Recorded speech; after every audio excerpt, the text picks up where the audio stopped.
Hey guys, this will be video 9 for the Flying V design build. I hadn't planned on doing a video tonight, or actually before I had even gotten the paintwork farther along, but I got to realizing that there were a few critical things that I wouldn't have gotten to mention or might have forgotten if I hadn't have gone ahead and done this video. So I made a point list. There's quite a few things to cover, but they're all like 30-second points. So I'm going to dive right in and just start from the top and start working down. Uh, when we were finishing up our routing in the last video, I didn't clarify that you want to move into getting this heel at a point to where it's ready to receive your neck. Let's say this was your finished neck. You've got dimensions that you've got to work with, and let's say you were going to go with this neck and you were going to mount it at a certain location. Well, whatever this distance is right here, you've got to make certain that that's what this area goes ahead and finishes out at. Because what's going to happen is, especially if you're doing binding, I'm going to digress a little bit, but it'll make sense after the video ends. As this binding comes up around this curve, it has to go up under the platform. And when you're looking at it from the top, it just kind of disappears. When you're looking at it from the side, well, typically it would go up to a point like that and stop. But where I'm going with this is if you have this too wide and then you install your neck of choice and then you realize, oh wow, I got to start coming in and doing a little bit of shaping. Well, as you're shaping down, you'll start feathering out the thickness of that binding to the point that it'll get dangerously thin. So you're going to have to engineer things like that on the front end, especially if you're doing binding. If you're not doing binding, that's not all that important because well, it's just not, because you can shape it all, because I had mentioned in one of the videos, yeah, I just make mine a little bit wild and then I install the neck and then I shape them. Well, that's if I'm doing it like a Carina or a mahogany, or in other words, a clear coat guitar. But if I'm doing a paint grade guitar, um, I might as well just go ahead and shape it to my finished point, excuse me, so that I don't end up wasting a bunch of lacquer and whatnot. And again, because I'm having to keep this design kind of open to help show you guys how you might install a fender type scale, uh, that's why it's still kind of long. Otherwise, I would have already cut it off at that point. So the question would be, how do you achieve that? How do you get this perfectly symmetrical job or project once you're at this point? Well, you could go ahead and just shape. Well, you would find the center. Let's say this target was 2 1/4. You find the center. You pull over to 1 1/8. You make your mark. You draw some straight lines, off the center, and then you marry up either your Schedule 40 coupler, 1.5 inch coupler, or some sort of whatever radius you want to put right there, and then you marry them up and you shape one side. Uh, if you have it, it'll really make it easier if you have an oscillating sander, meaning like a table mounted drum sander. And oscillating, meaning that obviously as it's turning, it's also going up and down as well. That's a great little sander if you've got one of those. If not, you could do this by hand, but just make certain that you make marks on the back and on the front so that you don't start getting it. I think the word would be, in the U.S. we call it cattywamped, and I don't know what that means, but well, I know what it means, but I've never seen the word. So it's cattywamped if it's crazy, if it's off. You want to keep it real nice and square. So anyway, if you can do it on a table or a drill press, this mounted on a drill press, that works really well. And then once you've got your ideal dimension and you've set it up on the table and you've looked at it, let me get behind the camera. It's kind of hard to see it with it being the black primer. But once you find your ideal point, and this one might look crazy over here, you just try to block it out. And then you realize, oh yeah, that's it. That's my guitar. Once you have achieved that point, then you take, let me start getting stuff off the table. Then you just take a straight piece of paper. It doesn't have any cut on it at all, and you simply lay that on the center. Okay, and it's hanging wild. It basically looks like that right there. It's hanging wild, and you tape it right here, and you tape it right there. You flip the guitar over, and you trace it with a mechanical pencil, very precise. Then you take it, and that's what I ended up with.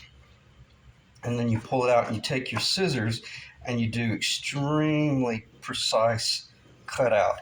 Even so much so that you can sit here with your sandpaper on the paper, and you can kind of clean it up a little bit, like if you want to round that edge off a little bit. And you don't want to do it too much, but just get it clean. And now that you have that, now you simply transfer it to the other side. And this is kind of along the lines of like if you were building an aircraft propeller. If you have the hub and just one of the props, if this was one of the blades, well, then you just transfer that blade over to the other side, and that's your propeller. I mean, it's, I'm making it sound easy, but basically you just transfer that over and then draw onto the wood, and then you put it on the orbital sander again, and you clean that up, or the drum sander on your drill press. If you don't have any of those and you have to do it by hand, just proceed with caution. Well, I'll tell you what, here's how you would do that. This is very important. If you didn't have any of those nice tools, then what you would do is once you found this point right here, you would take a pencil line and you would mark up, and then you would take that point, once you got the pencil mark here, and then you would take the template and bring it up here. It's a little different because, this has got binding, but just, kind of read my mind, or let your imagination run wild, I guess is what I should say. And then you would make that mark up here as well. And then you just take your handheld drum sander, and do a little bit of sanding, check the front, check the back, check the front, check the back, and be watching that line right there. So I got a little bit long-winded there, but I think it's pretty important to make you realize before you start pulling the trigger on your spray guns, you want to do all of this hill shaping. All right, so, and I'll be through this briefly.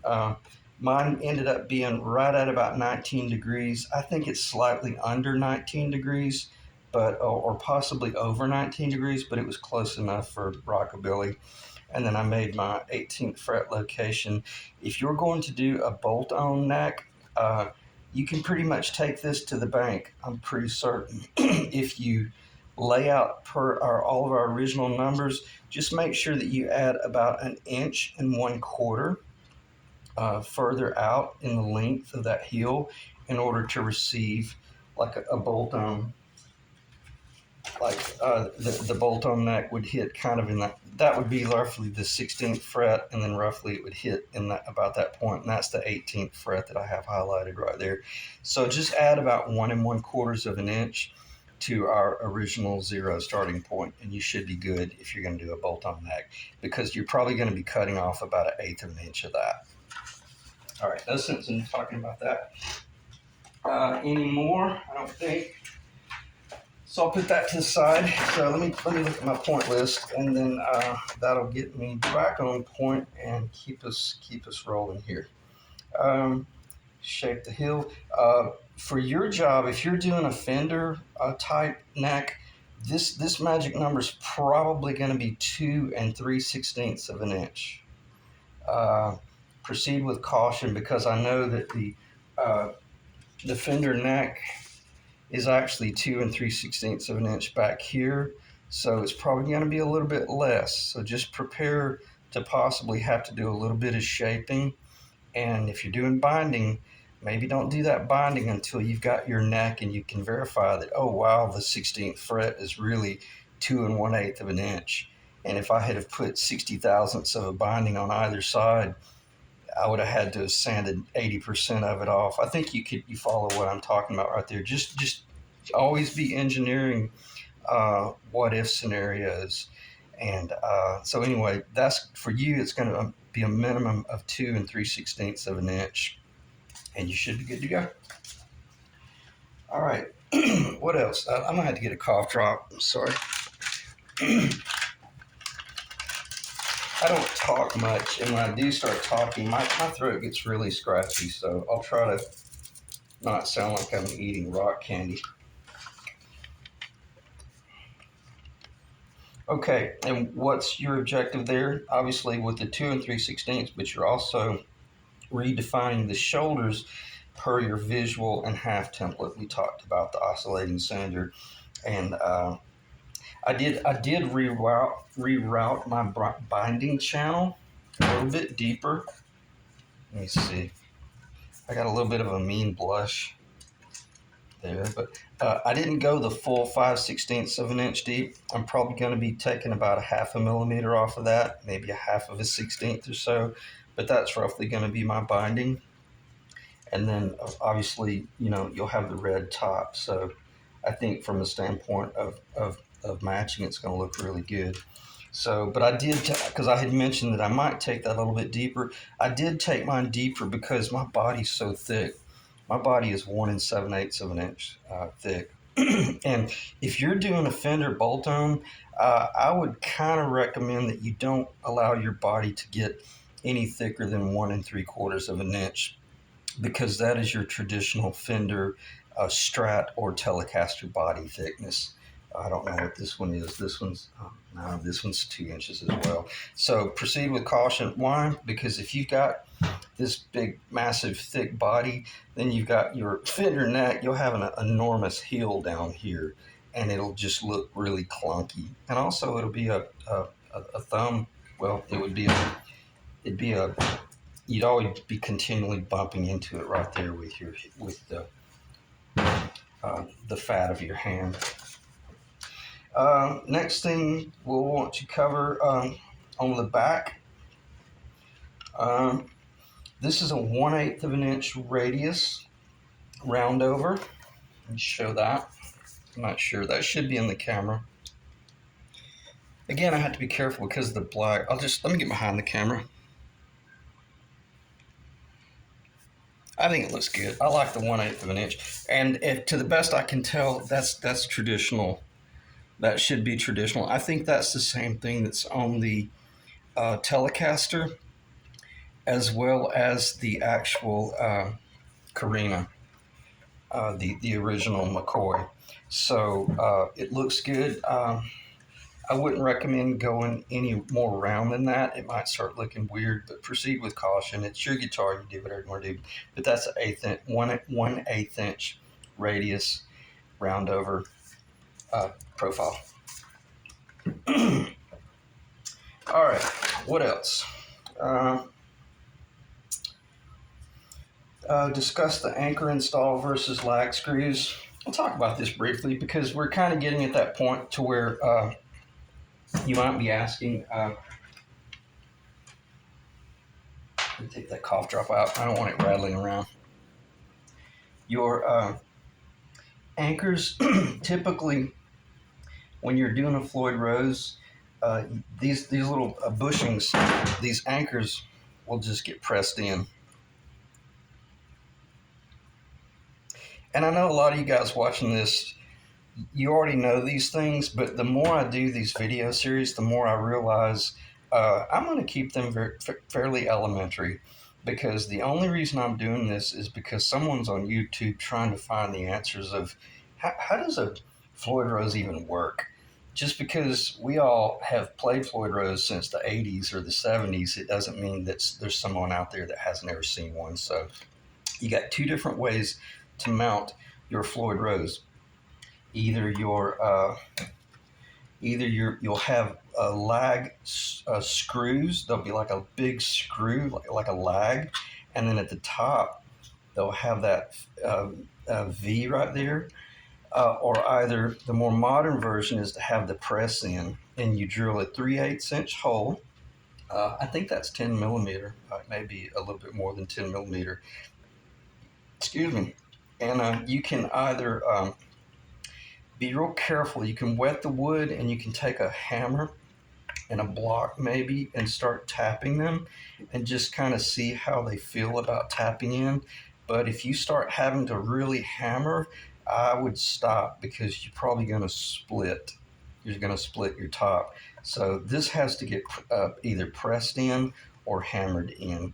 I like tapping them in with a hammer because I can really feel how much resistance I'm getting.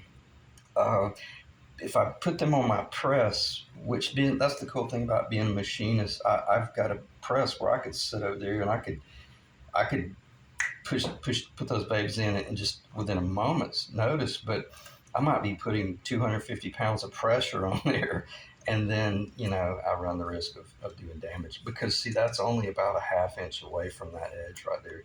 So the question would be, why have I not already put these in? Because this is a discount Floyd Rose copy, and these threads are really coarse.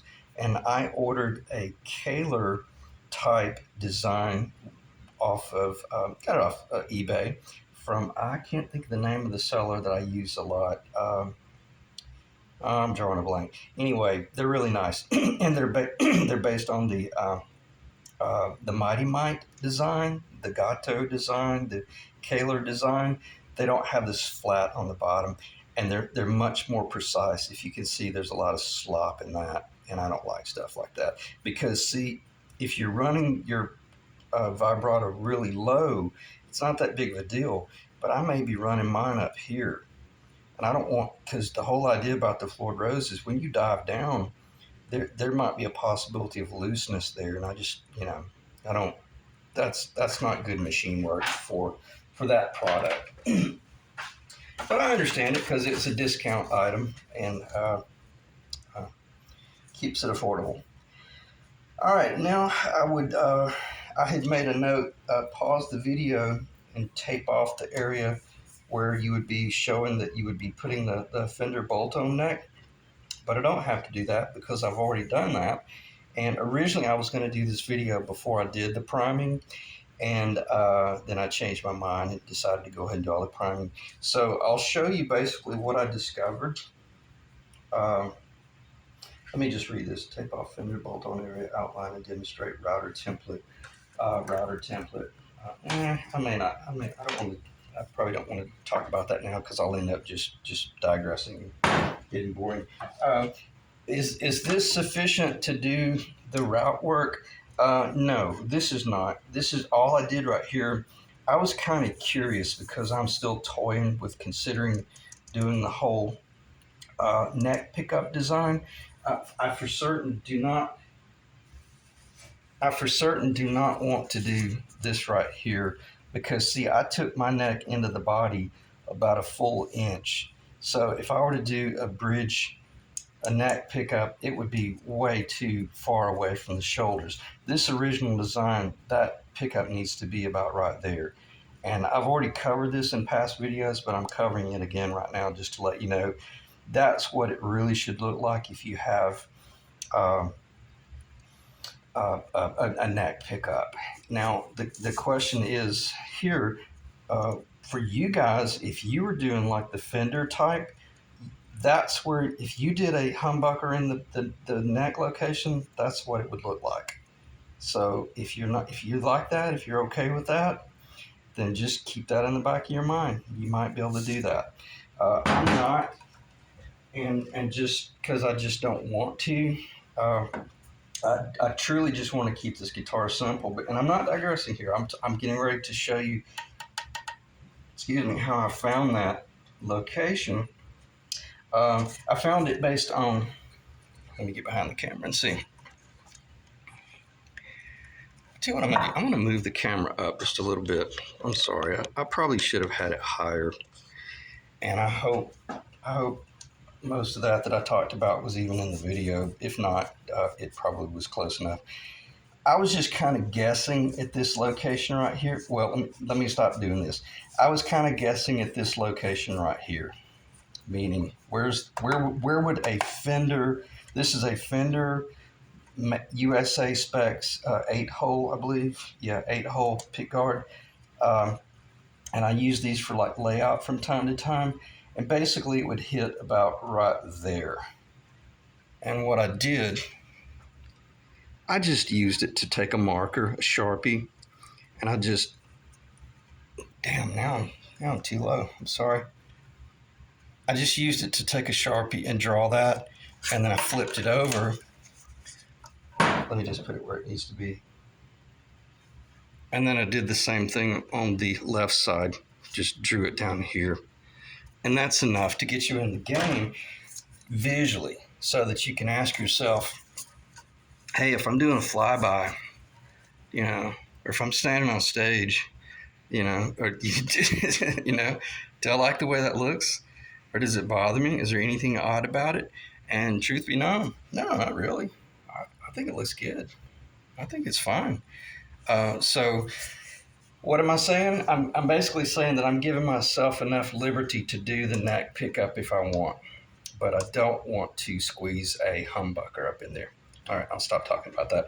But you can just do that by, there's the 18th fret location. Now this, I have a dashed line, and anytime I do a dashed line, I'm fairly confident that that is a location, but there's a possibility it could be wrong. And in this guitar, it may be wrong by maybe as much as an eighth of an inch. It might need to go a little bit further down a 16th, or it might need to go up a 16th. Does that make sense? It's not an eighth inch too high or an eighth inch too low. It's either a 16th inch off. So, but on that note, I can use that. And this is my Kramer-esque type 84 template that I like using from time to time. I'll lean these things up against the wall and just tape them on there, and then see that yellow. I hope the yellow is showing up right there. That's the 18th fret. So I'll slide that across, and I realize, yep, it would work. The 22 fret neck would allow the neck pickup to hit right there. All right, I feel like I've spent a little bit too much time talking about that. But I think, if anything, this particular video, I really want it to be mostly geared towards the guys that are very, very likely going to do the bolt-on neck. Or it doesn't even have to be bolt-on. You could do all of this routing, and you could glue that neck in. Okay? So let your imagination run a little wild right there, and I'll show you how you could do that later on. But and I'll digress briefly. The only bad thing about a glue-in neck is if you, let's say you had a prize neck that you really loved and whatnot, and this was your first body build, and your first body build turned out pretty good. Well, if you glue that prize neck in, and it's going to have to go with the guitar. And so I like the idea, and I had mentioned in one of the video series, the reason you ought to build a Fender type product is because you can learn your way to your dream guitar and put a cheap neck on there to get you going, and then maybe sell that body. In other words, get it to a point where you can then part it out. You can sell, maybe you want to keep the Floyd Rose and keep the pickup, unload the body for a couple, $200-300 on eBay, keep the neck, or maybe let the neck go with it. But if you do sell it that way, if you glue it in, you're going to have to ship it that way. And it gets really expensive when you're shipping a whole guitar. It's pretty cheap to ship this body to Sweden, to Australia, to the UK, to Brazil, to all over the world. And I've done it. I've shipped guitars to Russia. I've shipped guitars to Japan, multiple times to Australia, and all over the UK. And it's funny, I've been watching my analytics, and I'm noticing that there's like 10% of the people that are watching my videos are from the UK. So I'll give you guys a shout out. I appreciate you dropping in, and I'll do the best I can to make sure I always mention the metric. so anyway, again, I appreciate you guys, and it's so cool, and it's very humbling to know that there's people from all over the world checking this stuff out. So it just means a lot to me. So anyway, if you want to bolt it on, learn how to build a guitar, get ready to sell it, pull those screws out, keep that prize neck, or sell the neck for $400, sell the body for $300. You see what I'm saying? I make your money back, then buy your Carina or buy your Honduran mahogany as we work our way to the finish line. All right, let me get back on my point list here. And sealing in preparation for spraying with black tinted lacquer. Yeah, I'm glad I wrote that down because I would have completely forgotten about it. This is bizarre, and most people don't realize that you can do this. They make a vinyl sanding sealer that if you're doing lacquer, you should take a vinyl sanding sealer, and you can brush it. You can brush this a sealer on the body, and then it's weird. It has a very waxy feel to it, but it sands nicely, and it provides an exceptional base coat for doing a nitrocellulose lacquer. Um, and I've got to get some more, but where I'm going with this, I'm out of that vinyl sealer, so I just used the lacquer straight. And you know what? I brushed 3 coats of lacquer on. It was hilarious. I've never been able to do that many coats. Usually, you can brush 1 coat of lacquer, and it'll soak down into the wood, and you can do a little bit of gentle sanding, and then you can brush a 2nd coat. But if you start trying to brush 3 or 4 coats, it's going to start building and dragging and melting into the old and pulling lacquer loose, building up little mounds. It turns into an effing nightmare. But this turned out pretty good. And where I'm going is my first 3 coats were just clear lacquer.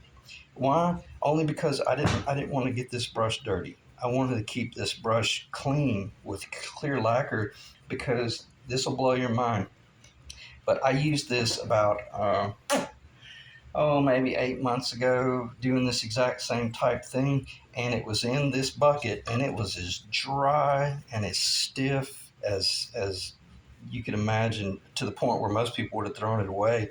But I put it in the new lacquer, and within just a matter of minutes, I'm sorry, I took a lacquer thinner first and washed it, and then took a brush comb and combed it out, and then just within a matter of 2 minutes, it was ready to work with again. So anyway, I brushed the first 3 coats clear after I papered it and taped it off, and then let that dry overnight. And then I came in and I did a really nice sanding job with a 120. I went with a 120, and I knocked probably 70%, well, not that much. I probably knocked 60% of the clear lacquer off, to the point, because what I was doing was I was leveling and finding some of the low spots. And I know that might have got a little bit crazy, but for where I'm going this, for the most part, I've got this body pretty much ready to start doing some finish work. And let me look at my notes, see if there's any reason to talk about that anymore. No, but what I will transition into is then I was ready to start spraying. And then when you're getting ready to spray, well, let me cover this first. I know that I've got a lot of little divots in here that are, and I don't know how this happened, but man, it's a nasty little ding that it took right there. So I've got to repair some of those spots. I got some pretty nasty crevices over here, and the way I'm going to do those repairs, now that I've got, I think I sprayed something like 6 or 7 thin coats of the black tinted nitrocellulose lacquer, and now I'm ready to do a single simple sanding, probably with a 220 or possibly even a 400. I think it's 400 is I'll probably just go 400 because I don't want to lose any of this black. And then what I'm going to do, I'm going to take my epoxy and I'm going to mix up my epoxy the way I think I showed it in one of these first videos. I think it was in this video where I showed you how you mix the epoxy, let it kick on a molecular level, then mix it some more, really wait, let it kick, because you need to be working with a slow dry epoxy, and then take just a little tip of black resin off a toothpick, and then you can tint your epoxy. And then you take your epoxy, and then you take a little flat blade knife, like a little putty knife, and then you can just put that epoxy across there. and then you let that dry. And that's as far as you want to take the body at this point. We don't want to take this body up to a really nice rock and roll stellar finish unless we're going to sell it. If you're getting ready to list it, online and sell it, then yeah, you'll want to go ahead. In other words, just the body. But if you're going to build the whole guitar, well, then let's hold off on doing anything more, because odds are we're going to introduce some more dings. We're going to introduce some more scratches, and we're going to have to clamp this thing down, and we don't want to worry about having a pristine, perfectly finished body that might be, well, I say might, it will get damaged. And you don't want to be so wound up trying to finish the build that you can't enjoy it. And if any of you guys have been following any of my series at all, I'm kind of just repeating things that I've already said in the past videos. So bear with me, but just understand that I think there's a lot of people beginning to view these videos on a day-to-day basis, and I can't expect them to go back 28 videos and find a 5-minute slot where I talked about something that was really critical. So a lot of times I'm going to come off very repetitive. And it's going to be for that one person or those two people that haven't thought of that. So don't take your body too far. That's far enough right there. And if you want to know the truth, I really don't even have to do any more sanding right now. I could just do the epoxy and maybe level that and just leave it just like it is, and let that lacquer dry really hard as I'm working on building and routing and mortising, and either doing a dovetail or either doing a tenon, or and fitting this neck and all that jazz, and I don't have to worry about damaging that body. All right, so let me look at the time and see. I'm hoping, yeah, we're at almost 32 minutes. I want to keep this video around 35 minutes. There's really no point in it going. I don't believe. Let me just think for just a second. Yeah, the only thing I might do is show you a little bit about how to. Yeah, I'll go ahead and show you how to tint your epoxies. Tint your paints. Yeah, I'm sorry, I kind of drew a blank there, but I didn't consider talking about this type of stuff. So sometimes it's best to just shoot from the hip and just treat it as though you were getting ready to do the job, but you didn't know what the heck you were doing. All right, you got a couple of different options let me see if this is in the camera. You got a couple of different options as how you go about putting a color on that body. And I'm going to keep it simple. You're either going black or you're going white. If you're going white, you can get this type stuff right here from, if you're in, I think this came from Germany. I know it came from Europe, somewhere in Europe. This is called Mixol, Mixol. This is white. It's extremely concentrated. You can get various colors of this. So you guys, if you're aware of what this is, you probably already know a lot more about it than I do. But you can mix this into your, I'll go ahead and open this.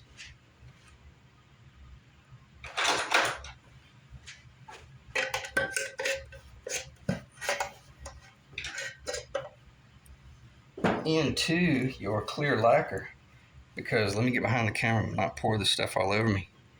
This lacquer is just crystal clear. It has no tint to it at all. So the beauty about that is it's and if you got earbuds in, maybe turn your volume down, but I got to seal this. 3, 2, 1, ready?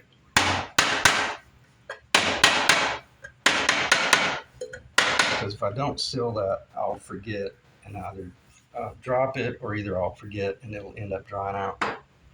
All right, so you're doing one of two things. Either you're working from the aerosol can, and you can buy your this is called it used to be Behlen, Behlen. Mohawk bought them out. I'm gonna have to find out when. It may have been 10 years ago, maybe 15 years ago. Time's going so fast, but you can buy these guitar specific aerosol cans. They're about $17 to $18 from Woodcraft or a Woodcraft equivalent on the shelf. If you ship them, I think they end up being over $20, but they're worth every penny of it. This is a Starcast Amber. You see, it's kind of an amber color, as if you were doing like a sunburst finish on like a Stratocaster. Take your pick, whatever color you want. I think you could get red. You can get all of the reds. You could probably get all of the ambers, the yellows, the honeys, all of those type colors. I know you can get black. Stuart McDonald right now is unloading a lot of their black, and I think they're selling it for about. It's discounted, but it's not a knock out of the park savings. But if you were going to do black, this is considerably easier to do. Or you can just take your clear lacquer and put it in your canister. This is just lacquer thinner right there. Oh, here it is. You can put it in or you could use like a little Preval sprayer unit. These are awesome little units, and that's what I did. I used that on that because I had some of these left over, and that I knew that the finish quality wasn't all that critical right now. Even if it got low and started sputtering a little bit, it wasn't that big of a deal. But these are good little units. They're about $6 each, and they come with this little canister right here. I'm not going to go into how they work, but once you connect these, you don't shake these like you would do an aerosol can. If you start shaking it, the crap's going to come out.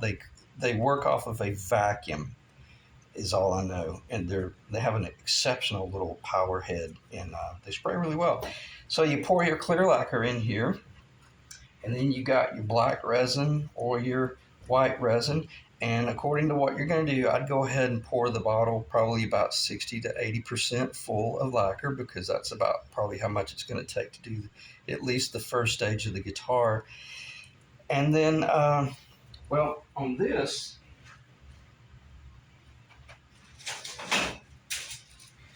what I use, and I'm just going to go off the hip here. These are bamboo skewers for doing kebabs. And man, they are awesome for like mixing epoxy and everything. Let me get one out here. But what I'll do is imagine I've got my clear lacquer in here, and I want to turn it black.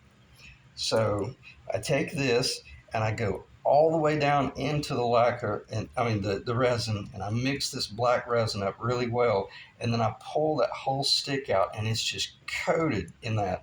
I'll put about 3 of those heavily set. I'll take the first one, I'll put it down in the lacquer, and mix until it washes it pretty much off of the stick. Then I'll clean that with a rag, dip again, repeat the second time. Get it really clean, wipe it off, go down in here a third time. And what you're looking for, I've got this a little bit thin, but if you're in a glass container, if you want to shake it until the whole wall is coated, and then just watch and kind of take a count of how long it takes it to start turning clear. And I don't know if you can see that, but let me get behind the camera. Yeah, you see how it's see how you can see it's transparent. That was a little bit fast. In other words, I could have added a little bit more black to that, but I was okay with that because I was just doing primer work. So you want to have it, the viscosity, I guess would be the word, such that when you shake it, that this wall stays black for about 3 seconds, 4 seconds, and then all of a sudden you start seeing through it. 5 seconds, and it's pretty clear. So, but if you shook it and within 2 seconds you can see through the glass, you're too thin. You need to add a little bit more black. All right, so I just kind of went cowboy there and shot from the hip, but get yourself some bamboo skewers. You can build 20 guitars with that little packet right there. You'll be mixing epoxy, all sorts of good stuff. What else? I'm not going to go into it too much. I'll grab a can to show you.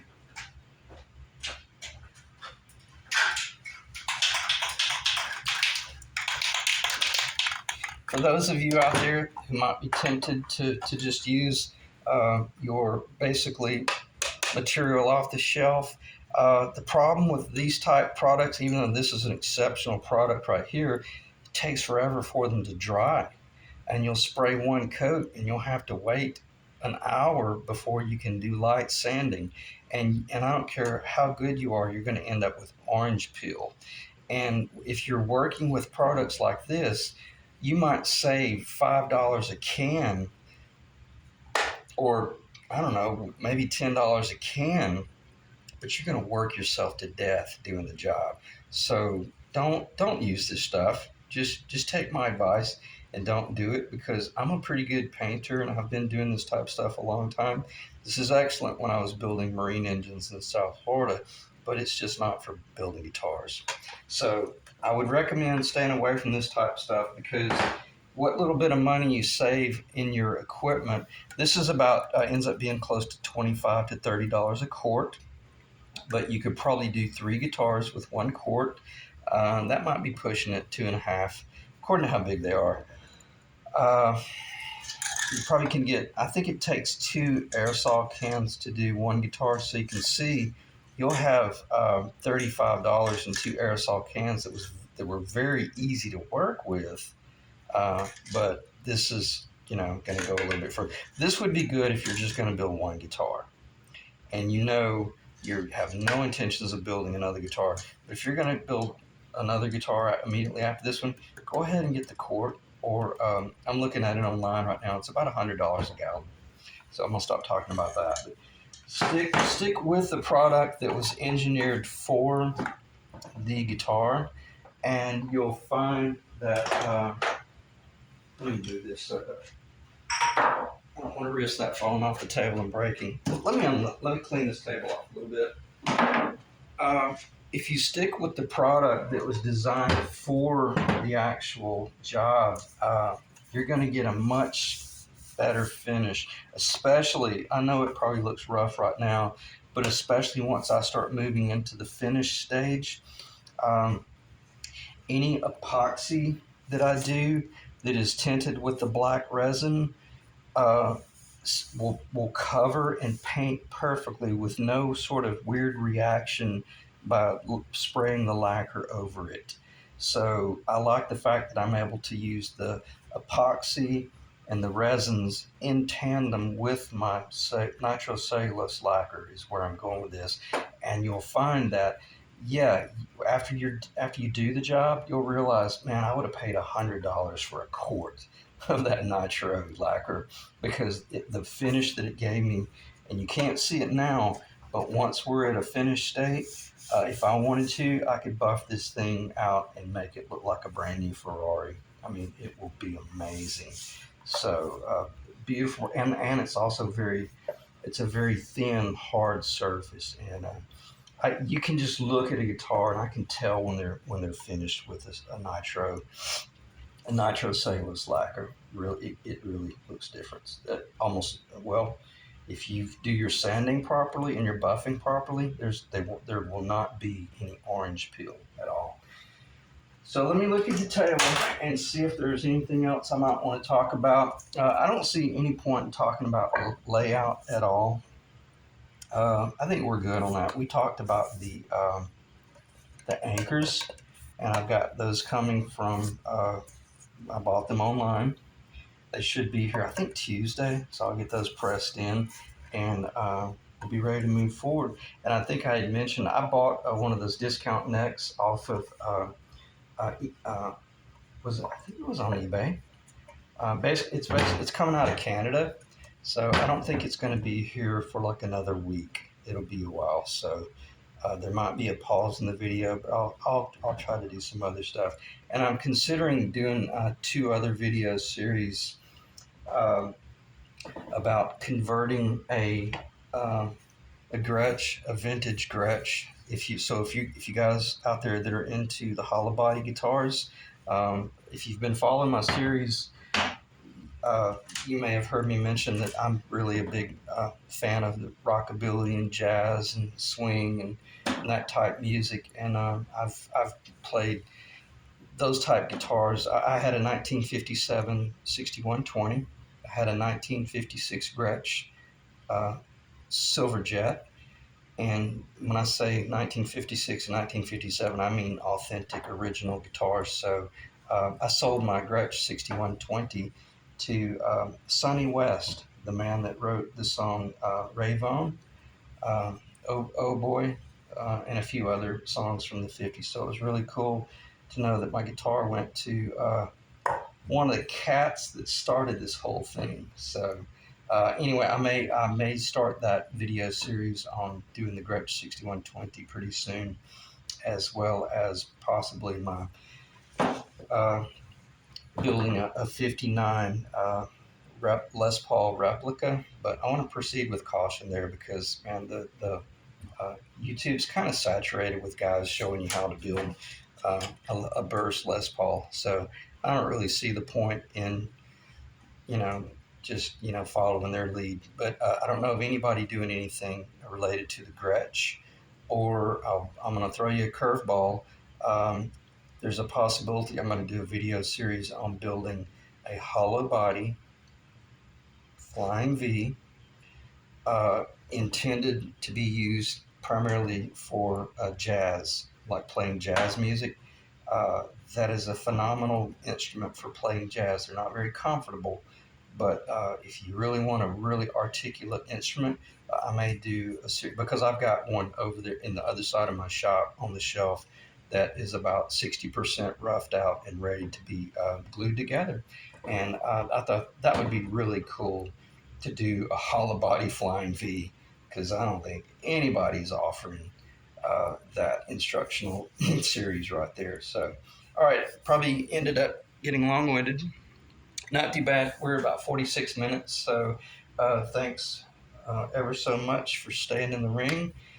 And I can't think of anything that a beginner out there might need to know, or that I omitted that could cause you to run into harm. I think probably the most important thing that I covered was if you're going to do the bolt-on neck, let's make sure we go. If you do a binding, let's make sure your binding is not over 1/4 of an inch when you're doing your design work, and let's make sure that your total body is not over 1 3/4.